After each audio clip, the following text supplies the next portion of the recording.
Secondly আমি বলে দিই মকর রাশির জাতক জাতিকাদের খুব পজিটিভ একটা ভাইবস আমরা পাবো তাদের ফাইন্যান্স রিলেটেড বিষয়েও মকরের অনেক বেশি অপরচুনিটিস রয়েছে এবং বিশেষ করে বকেয়া টাকা, পাওনা টাকা, না পাওয়া টাকা নিয়ে অনেকটা স্বস্তি ফেব্রুয়ারিতে আসবে।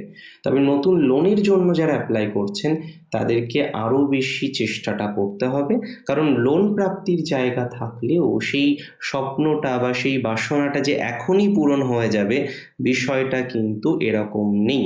হ্যাঁ, এটা প্র্যাকটিক্যাল যে লোন প্রাপ্তির জায়গা আছে, এটা প্র্যাকটিক্যাল। অনেকেরই হয়তো লোন স্যাংশন হবে এবং বড় বড় বিজনেস যারা করেন তাদের একটা লোনের পর্যায়ক্রমিক জায়গা কিন্তু চলে আসে। তাদের কারণে হোক বা বিশেষ প্রয়োজনে হোক অনেক সময় লোন নিতে হয়।